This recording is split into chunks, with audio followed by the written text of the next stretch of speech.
Kingam-panahy nampitondrany lohateny hoe 10 febroary 2024 na 10 février 2022. Ela ny ela fa nisaraka hiany izahay. Tamin'ny alakamisy 10 février 2022, tamin'ny 7 ora sasany 12 tiersa ka tsy ho adininay. Efa be loatra ny zava-bita. Ao ny fahafinaretana sy ny filana vanona sy ny sisa.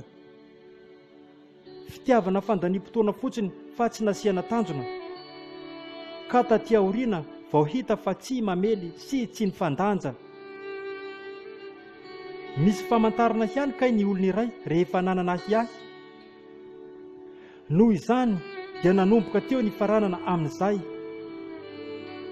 Araka ny hirany mamy basta hoe dia ny hirahirako no hirao raha mahatsiarotsiaro ianao.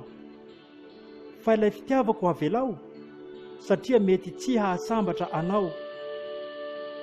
Fa ny ahy kosa dia hoe ny kingam-panahiko no henoy, ka izay voalazako ao no tsaroy. Fa ilay fitiavako mba hadinoy sy aoka mba tsy asiana roy. Nisaraka tanteraka tsisy maratra. Tao anatin'ny fiarana matetika ahitana lapoasa.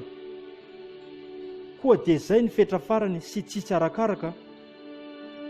Asany dia volo daholo ngamba ireny nefa koa tsy mba lahatra. Saiko no miteny eto fa ny alika no miverina amin'ny lohany. Ka noho izany aoka samia tsy fanantonatona intsony. Efa fantatra sy hita fa maro ny zavatra simba. Ka izany no anisany nahatonga fisarahantsika ka aoka tsy fanimbazimba. Ka izany no nahatonga ny fisarahantsika ka aoka tsy hifanimbazimba. Efa be tokoa izay koa maherezaki. Ny hoavy no banjinina fa raha izany aza atao mankahy.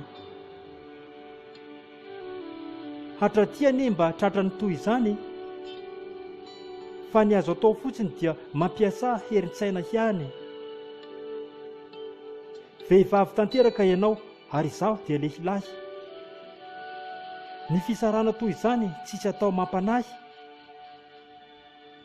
fa azotsika atao ihany ny manao mpinamana na avadika ho stila mpianadahy. Satria toa tsy mety amintsika ilay fifankatiavan'olon-droa, ka leo atao an'izay. Mbola maro tokoa izany ho soratako, ary ny zava-bitako tsy maintsy ataoko amin'ny anarako. Tsy asiako ambikambina fa dia ny rehetrarehetra izay ho adikako amin'ny alalan'ny kingam-panahy. Koa mariana eto fa aina ihany no fetra. Mafy ihany tamin'ilay fanomboan'ny fisarahana. Nefa taty aoriana hita fa tsisy naharatsy azy rehefa no arahana. Sady toa tsy mifampatoky izany kanefa toa manao mody manina. Eny azana dia efa fantatra fa tsy mba misy olona marina. Nefa tompoko io fitiavana io dia fandeferana. Fa tsy hoe rehefa misy tsy mety toa mifampanelingelina. Misy ihany ireo toetra ratsy hayafenina.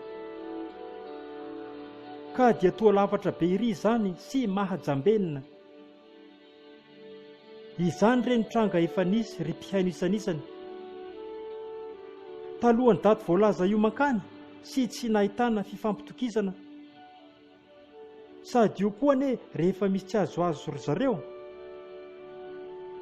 Sady io koa ne rehefa misy tsy azoazo ry zareo, ka na dia hiaraka firy taona eo aza dia tsy maintsy miafarana amin'ny hoe tena leo, ka leo amin'izay ary ho faranana hatreo. Na koa hoe tsy maintsy ho faranana hatreo. Nosoratany izaho Patrick, na hoe Kinga.